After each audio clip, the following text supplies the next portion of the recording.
What's up, you guys, and welcome back to the Televised Podcast. My name is Anna, and today we're going to be talking about Batwoman Season 2, Episode 12, titled Initiate Self-Destruct. I'm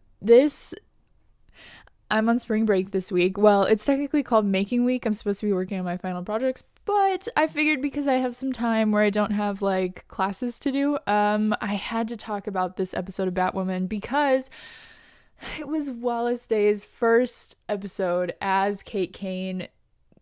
Sort of. It was her first episode, but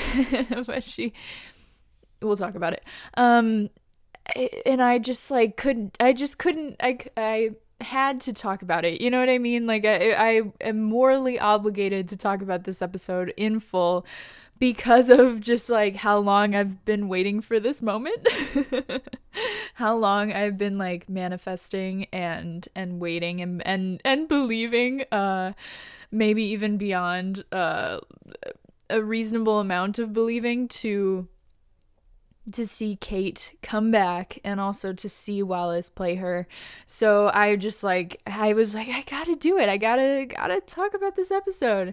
I'm gonna do a Supergirl one later this week on Saturday. I will be posting my recap of Kyler's directorial debut, the second half of the 2 Midvale episodes. So be sure to look out for that later this week. But for now, let's talk about Batwoman.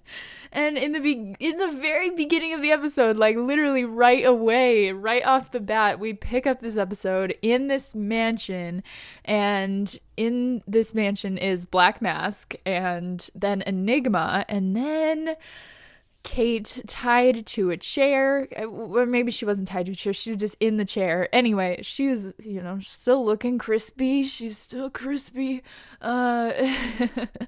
But we learn in this interaction that Roman apparently spends his time, when not being a drug lord or a Gotham elitist, whittling masks for all of his dead family members, and that's very interesting. And so apparently this mask, he gets this white mask. It's for me, it was a little bit reminiscent of the Loki mask from Jim Carrey's Mask movie. You know what I'm talking about? The wooden one that he puts on his face. This mask it just made me think of that, but it's definitely a bit of a creepy mask, I mean, his Black Mask's mask is rather creepy, but just they're both a bit creepy, a bit disturbing. But so apparently, he had his daughter's grave exhumed so he could take the mask that he had made off of her grave and give it to Kate. And so, okay, I've been trying for a hot minute since they brought it up, since Black Mask said that Batwoman killed his daughter. I have been trying to figure out when that could have happened, and based on the fact that the mask had not decomposed even a little bit, it has to be made of wood, right? I mean, but it looked pristine, it hadn't spent super duper long in the ground, so it had to be somewhat recent that he feels that Batwoman killed his daughter. And then also, so while he presents the mask to Kate, and she says, "My name is Kate Kane," and not gonna lie, I did kind of get chills because we've been waiting for so long to see Kate back, and just to hear her say that, and they did mention, they have an excuse for everything, that the reason that she doesn't sound like Ruby Rose Kate Kane is that I guess when Black Mask's goons picked her up from the crash site, they damaged her larynx or whatever, and so, okay, cool, we got that covered.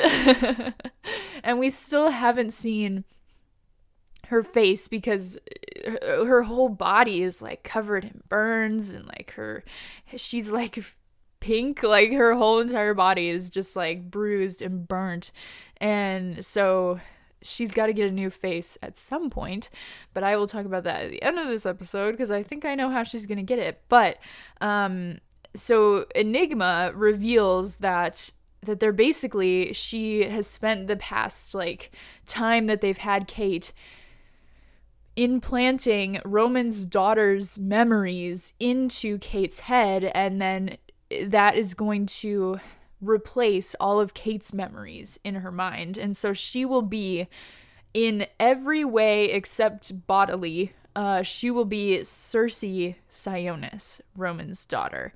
And when Enigma like slams her big scary staff on the ground, she changes, like Kate fully is gone, and then it's just like Cersei, and she gets up out of the chair and she's like, Dad, what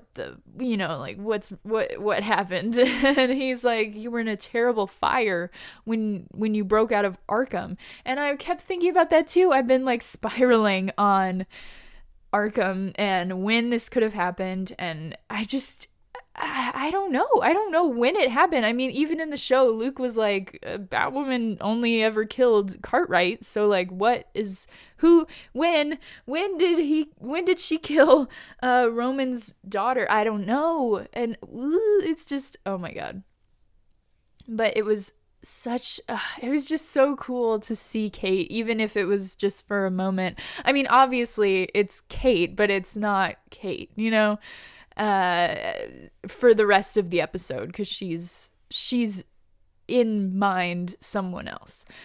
But I talked about last time, wonder what her code word is, you know, to like bring all of her Kate memories back. Like, who's gonna be able to help figure out what that phrase is or what that code word is, and how are they gonna get Kate back to the Kate that they knew before? I don't know. There's just, oh my God, there's so much to think about. So then we get a scene of Alice and Ocean, and they're waking up, morning after vibes, and again, it's like, why do they get to kiss so much and then they get to be naked in bed together? My God. So many sapphic women on this show, and Alice and Ocean are the only people that get to kiss. But like, it's actually so funny because Alice like sneaks out of bed, and her walk of shame is so difficult because she wears so many layers. It's like villainous walk of shames are difficult because you just are so flamboyant that you wear too many layers of clothes, and it takes you too long to get dressed. So then though, at the door, a group of black mask cronies, people of the False Face Society, they show up to get Ocean, and Alice like smashes one of them on the head with a bottle, but then she gets zapped by like a taser or some kind of like electrical thing, and they manage to kidnap Ocean. Obviously, what they're looking for is the snakebite recipe that nobody knows how to make but him. And then at the crow's nest, Sophie contemplates, you know, the idea that Ryan and Batwoman are the same people. And she finds out that Jacob was the one who actually put in this express order for tests of the Batwoman DNA. Because everybody is abuzz with finding out who Batwoman 2.0 is, and if they can go and arrest her right away once they get a hit on this DNA. So speaking of Jacob, he continues to get worse. He's getting worse real fast. He's got all kinds of snakebite holes in his arms, and all kinds of just like lots of signs, lots of clear signs, you know, about his issue that he's got going on. And Sophie actually confronts Jacob about this like rush order that he's put on, and he says that she basically is like, listen, just because Kate was Batwoman and she didn't tell you that she was Batwoman doesn't mean that you have to be hellbent on taking down this other Batwoman. And she's like, you know, what is your problem? And he just continues to be even more of a dickwad than he ever was before.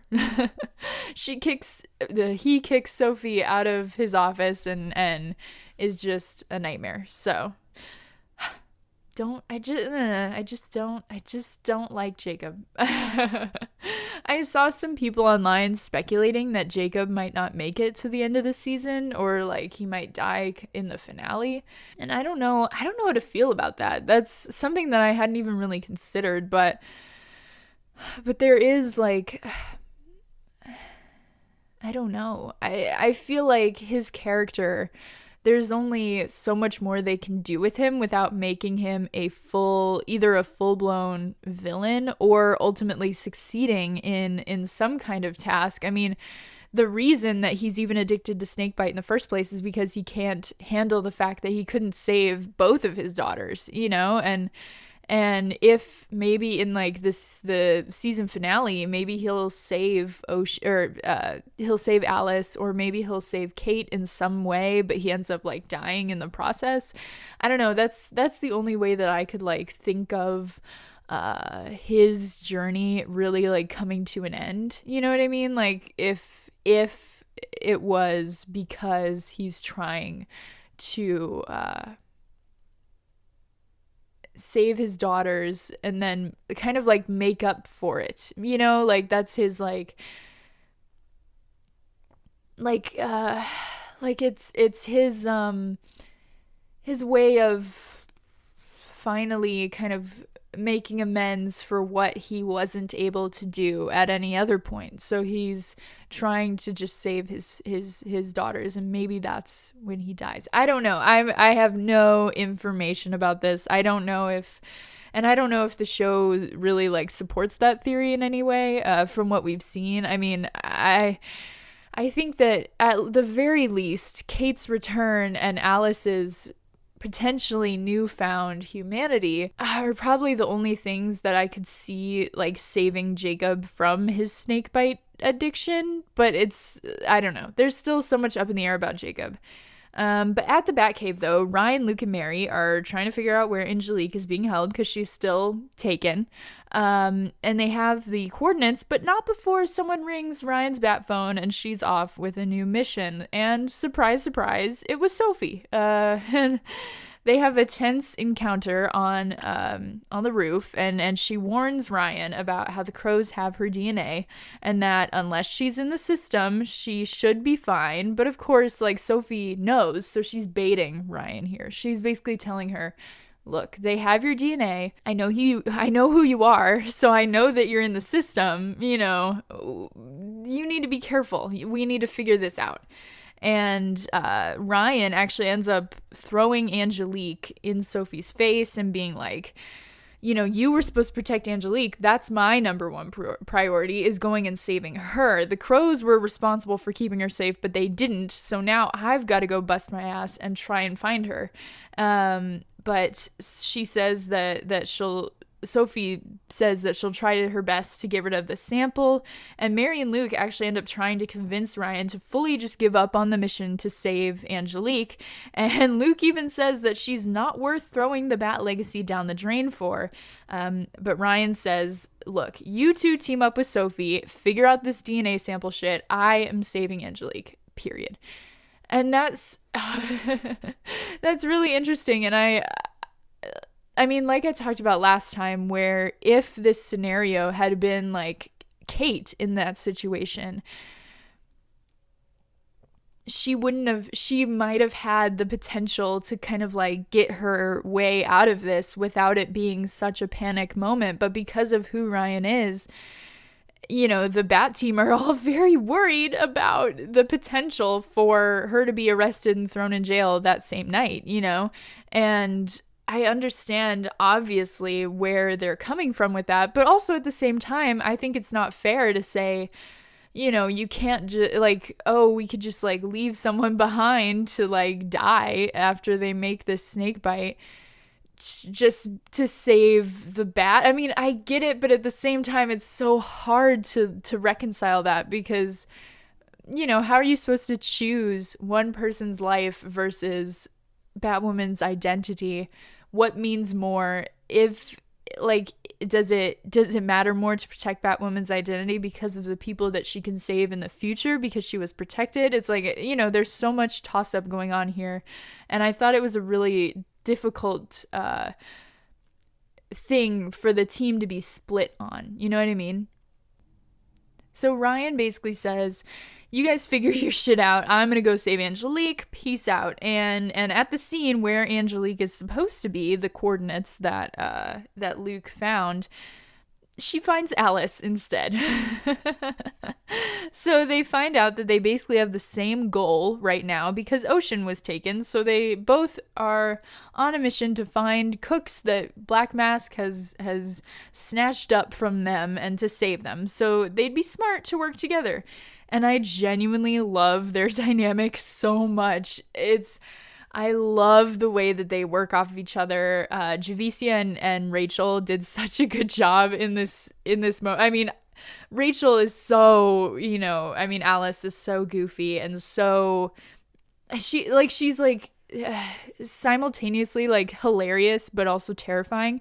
And for Javicia to like just keep like straight-faced this whole entire time while playing off of Rachel was so good. And it just was such a fun dynamic to watch the two of them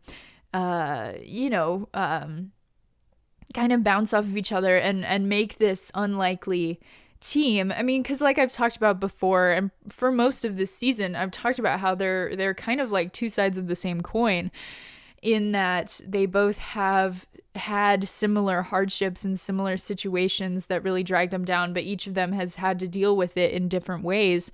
And this episode kind of showed that despite their differences, they also have they're also very similar, which I think is really interesting. And like I said, just two sides of the same coin in that way. Honestly, even in a way that's more so than even Kate and Alice were that pair. So they actually hop into the Batmobile together. And there's this hilarious exchange where Ryan is like, don't make me hit the ejector seat. And Alice is like, it exists. And she's like, you want to find out? And Alice is like, kinda. I mean, they're just like the best comedic duo. And she's talking to Batwoman about, she's like, oh my God, why are you so hellbent on saving, this like drug cook? And she's like, oh, you love her. Oh my God. It's just so funny. Oh my God. I don't know if Alice is allowed to make all of these gay jokes though. Caroline, confirmed by Alice before I have to headcanon homophobic Alice. So at the lab though, at the Crow's lab, Sophie, she cases the processing and she calls to let Luke and Mary know about the sample and how highly guarded it is, and that they still just don't know what to do about saving Batwoman's identity, and about how rushed this rush order is, like meaning that they'll have an answer by tonight. And then at the False Face Society, Angelique and Ocean are being forced to make snakebite for the camera so that the ingredients and processes are all on camera so this doesn't happen again. And Alice and Ryan eventually find this place because of the intel that Alice got from burning this guy's face off. So they pull up too, right as to figure out exactly how they're going to handle saving both Ocean and Angelique. And so at the Crows, Mary actually shows up to give Sophie a flash drive that will kill the sample before it can be like connected to Ryan. And Sophie had no idea that she was a part of the Bat Fam either. She's like, oh, you're on Batwoman's payroll too, huh?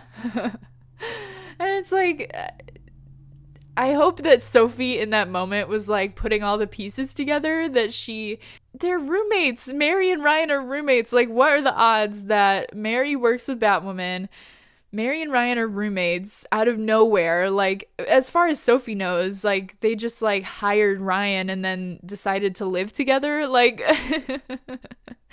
it's like Sophie's like putting all the pieces together. Like, am I really this stupid? So Mary actually tries to play it off as that like her and Luke hang out casually as friends and that, but like still you can't be like, I don't know. Anyway.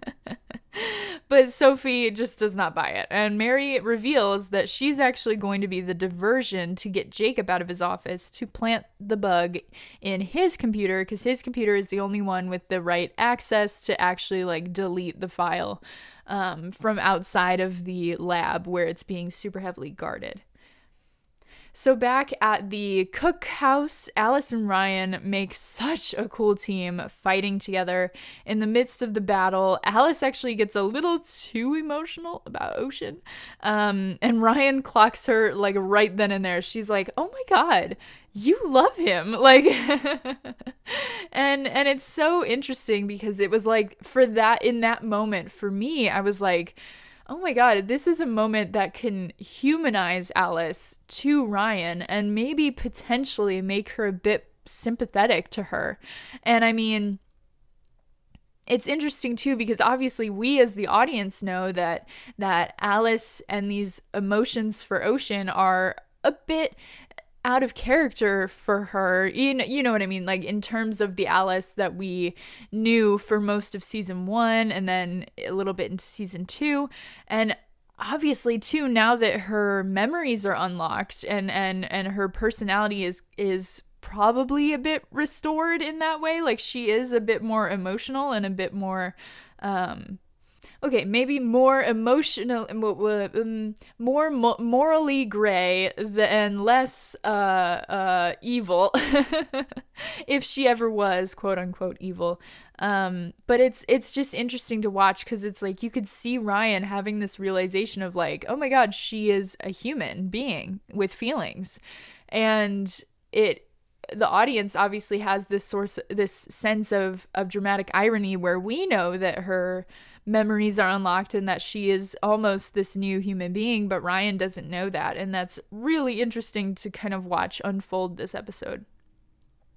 So Black Mask is actually watching them, like he's like watching their Twitch live stream of them making Snakebite, and the crony actually gets a message saying that there's been a breach, and I was like, oh my God, this voice sounds so familiar, but it was Ryan.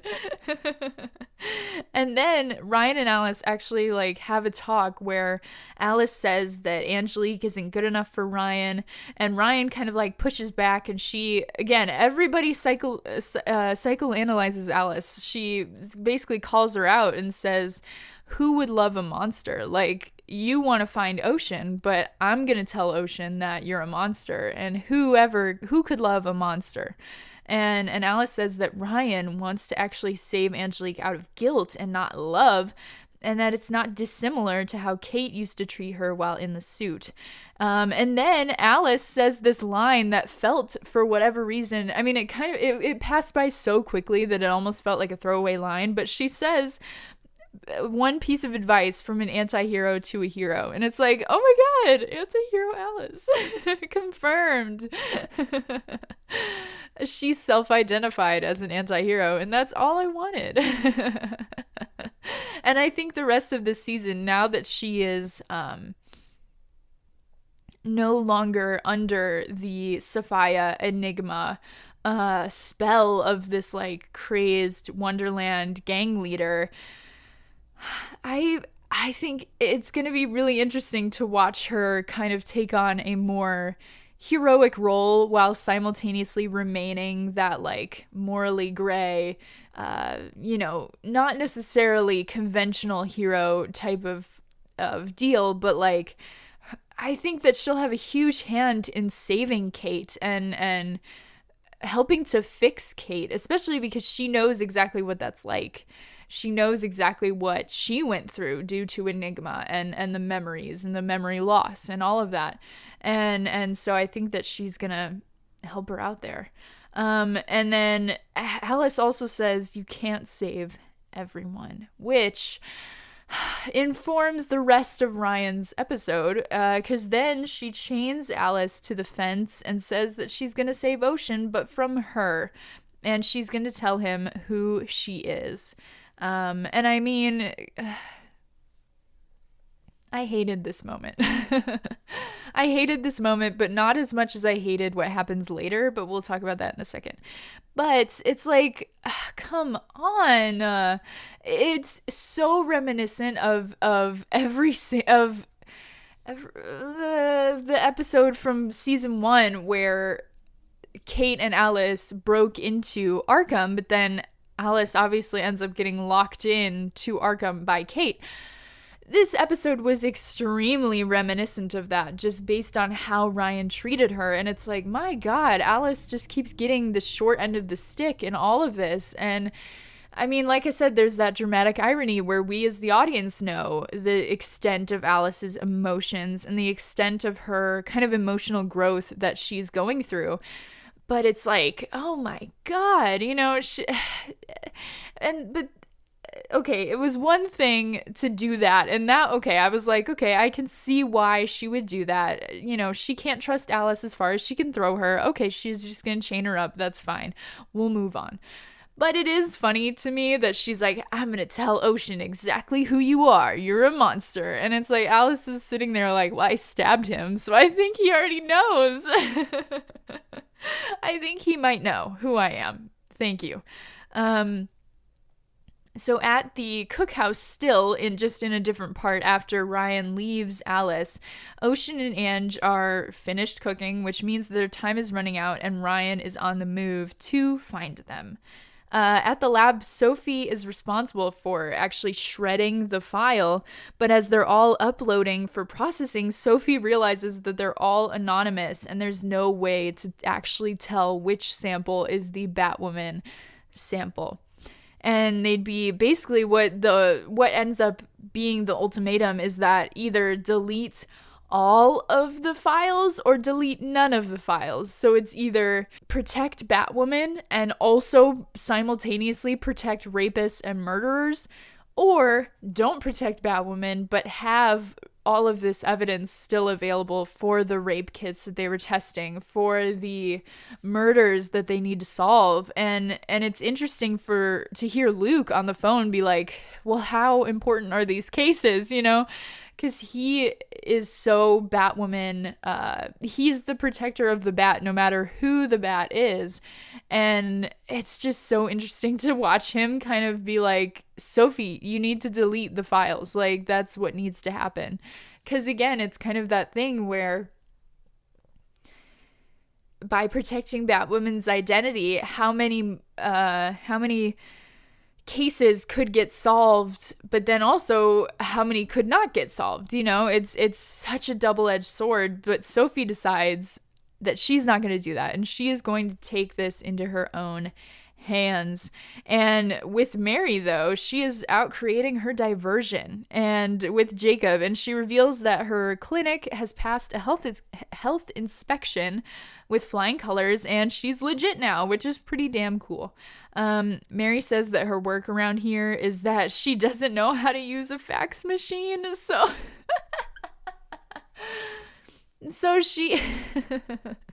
so her whole thing is that she's like, I'm gonna make sure that I'm legit, but if somebody comes in here with a gunshot wound and I put it through the fax machine, who's to say if it ever actually goes to GCPD or not?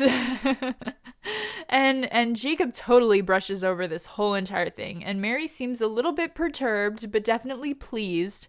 Definitely like she's not going to argue, and maybe even thinks that he's letting it slide out of guilt for how he's treated her about this. But for me, it's definitely a red flag, and also for Sophie later in the episode. So then, oh shit, out of the shadows and the smoke comes Kate or Cersei. I don't know. It's hard to figure out who to refer to her as, so I think I'll just kind of go back and forth. She's in this like white coat with the white mask and this like pink outfit underneath. It's so cool. And it's like she's like this silhouette in the smoke and in the shadow. It's like, holy shit, this is so cool. And she's got these cool ass daggers that look like they came directly from Maze's weapons stash from Lucifer, Mazikeen. And And she approaches Alice and she asks where Batwoman is, and then says that she'll be back to get Alice. And Alice looked really intrigued by this figure, and I just wonder how long it'll take before she figures it out. And also, too, I mean, when Cersei approached Alice, she like swung her knife up to her neck. But the thing is that she didn't actually touch Alice yet. And I wonder if like having contact with physical or just like being in proximity of these people from Kate's old life, if that will trigger memories and disjointed moments in her mind the way that it did for Alice and Ocean. Because if we remember the beginning of the season, where as soon as Alice like touched Ocean, she got these like flashes of memories because of that connection. And arguably Alice and Kate's connection is just as strong as the one between Ocean and Alice. You know, it's just a different kind of love and connection that they share between the two groups. And I just wonder, like, if having this contact, and what I assume will be prolonged contact with Alice, if that's going to trigger memories for Kate and make that really difficult for Black Mask to deal with, if his daughter Cersei, quote unquote daughter Cersei, is cracking and breaking and pieces of Kate Kane are showing through. And I just wonder, like, what's going to happen with that. So in an incredibly tense and heart-pounding moment, Sophie actually manually searched the database to find Ryan's profile specifically and deleted it before they could get a match on the Batwoman DNA with literally no time to spare. And Luke still doesn't know that Sophie knows, so he doesn't know how she managed to do what needed to be done without deleting all of the profiles. It's very much they don't know that we know they know we know.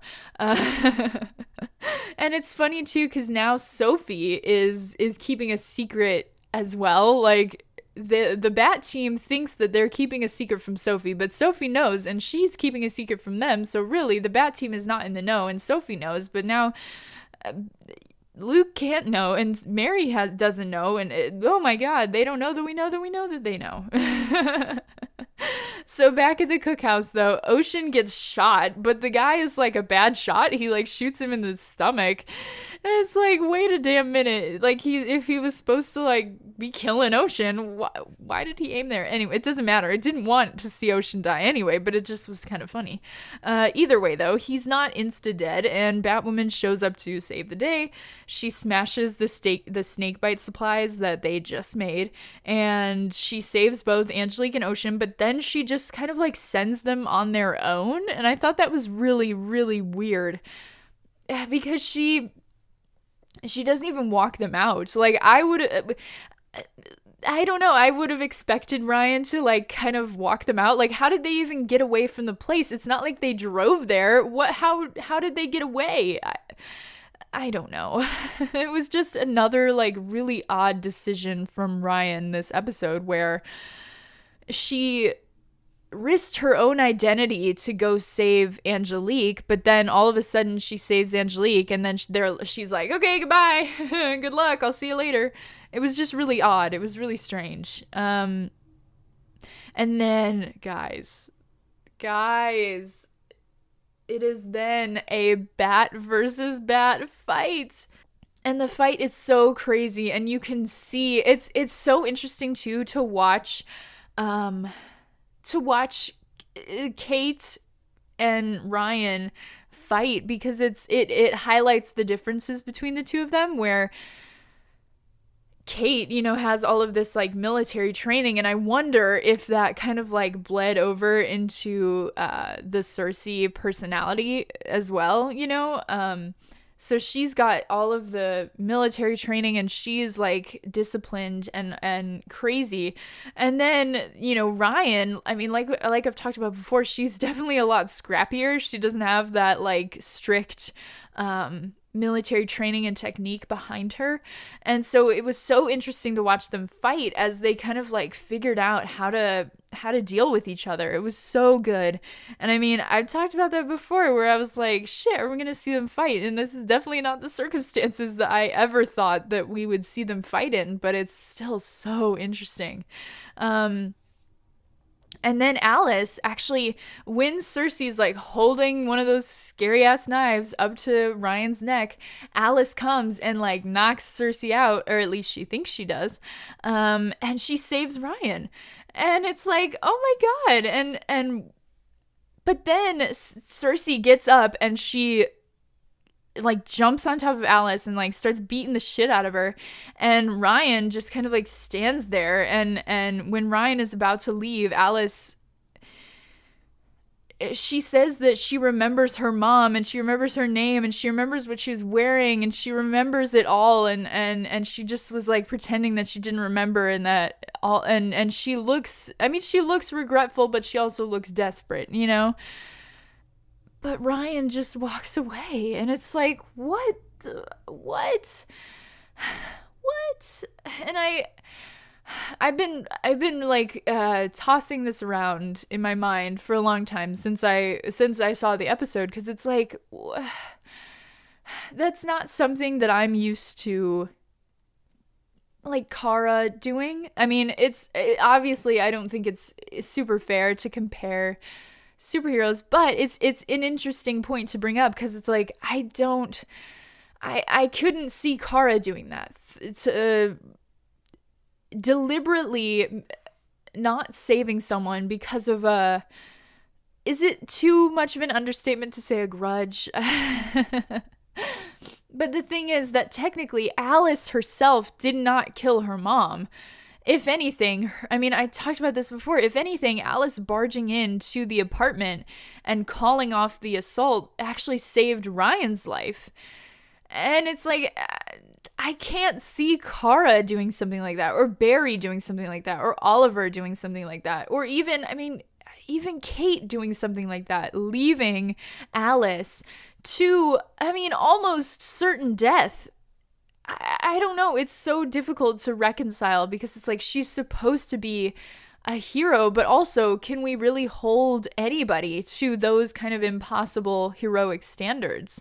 And on one hand, I am very confused and perturbed by what happened, but at the same time, it's like, okay, maybe I appreciate some semblance of faltability and humanity within a hero that is relatable, and something that I think would be a really difficult decision for any regular person to do. And I mean, you know, not everybody can be Supergirl. Not everybody can be Oliver Queen, you know. And I think it's understandable, while also being like, why would she do that? And I mean, obviously the dramatic irony plays into it all, because we as the audience know Alice is, like I talked about earlier, we know that she is kind of exploring this new emotional depth that she has, and these new memories that were kind of unlocked, and this new regret almost. And Ryan doesn't know anything about that. And it's like, you know, it's so hard to reconcile that moment, because I think that was just such, I don't know, it, and for a moment I was like, God, I wish that, even though obviously it was Kate holding the knife to Alice's throat, for a moment I was like, God, I wish that was Kate in the suit to save Alice. And it just, I don't know, it was such an interesting moment, and I don't know, it was really hard to reconcile, and hard to figure out exactly what the show's messaging was here, because it's like, this episode is the one where the audience is seeing Kate Kane for the first time in like a year, and it's the first one where she's back, and then all of a sudden Ryan just leaves Alice for dead, and it's like, oh my God, what is the messaging here, and what are we supposed to do with it? And I don't know. I'm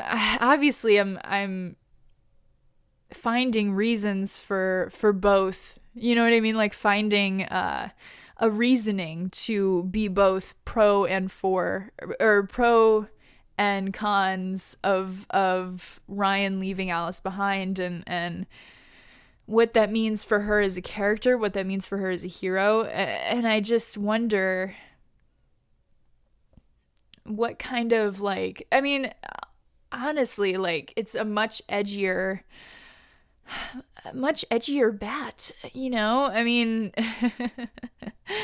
I don't know. It just was such a not heroic moment for Ryan, and I don't know, so interesting. But I mean, this is not me being like, oh, we need Kate to be Batwoman now. Ryan, screwed it up. Like, that's not what this is about. This is just me talking about the complexities of Ryan as a character, and how, I mean, really, it makes for a really interesting hero who, I mean, like I said, is fallible.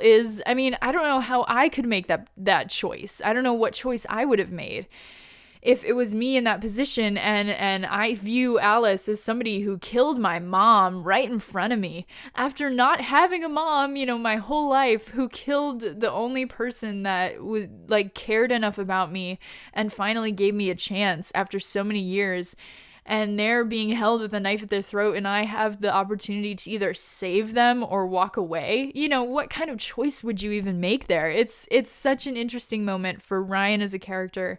And I think also just for Batwoman as an entity separate from these other heroes who, I mean, like I said, Kara's standards are impossible to meet. The standards that are set by Kara, or by, I mean, Barry in some cases. I mean, he did do Flashpoint, so that was the thing.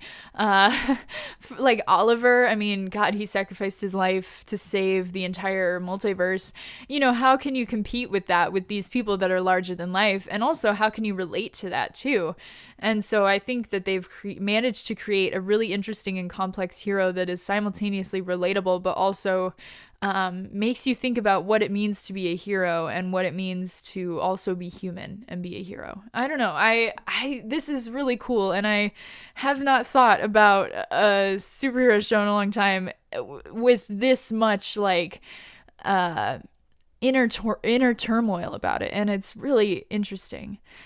So back at the Crow's office, though, Sophie ends up deleting the logs from Jacob's computer, but she finds his empty snake bite box and his needles in the trash can, and it's like, holy shit. She then goes to Mary's new/old clinic to confront her about this revelation, and it's kind of funny because they basically have an interaction that just is like, Jacob is such dickwad that they cannot recognize that he's being more of a dickwad because of the, like, withdrawals and because of his, like, fixings for snakebite. It's like, damn, can you imagine being such a dick that the people in your life are like, that's just how he acts? Like, oh my God. Like, it was just a normal day. Like, oh my God. So then also Angelique shows up at Ryan's house, and Ryan offers to start over.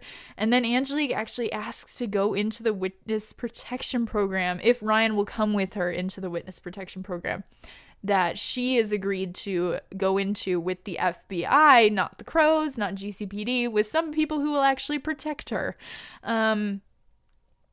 And and they have this really funny interaction where Angelique is like, Gotham sucks. And Ryan is like, but what if it could suck less? And I mean, honestly, I was almost expecting Ryan to just tell Angelique right then and there that she's Batwoman. But they basically kind of like say their goodbyes. And she says that she's going to miss Ryan. And they do get a little forehead touch. And the whole time that they were a couple on the show, the whole time, they didn't get to kiss once. It's okay. It's okay. Oh my God. But anyway, though, at the very end of the episode, at the manor from the top of the episode, Alice is tied up to a chair and she looks like hell. She looks like shit. Kate beat the utter shit out of her. And it's like, oh my God. And then Black and White Mask come in. They walk in, and Black Mask instructs Cersei to kill her, but then he decides that she's actually to be taken to the cellar to be dealt with, And then they just like look at each other, like Alice and Kate, they just like look at each other. And listen, Cersei is so creepy. She's so creepy, and the way that the way that they light her scenes, where it's like because Wallace has these like really light eyes, and the way that they light her scenes where her eyes are just like poking out of the mask, like it's just so creepy. She's so creepy, and she just like stares at Alice, and she like does this like neck thing. Ugh, it's just like, ooh, God. But she's so cool, and I mean, oh God. And I know that probably what's going to happen, because Kate still doesn't have her Wallace Day face yet. I am pretty sure that Black Mass is going to make Alice make Kate a new face.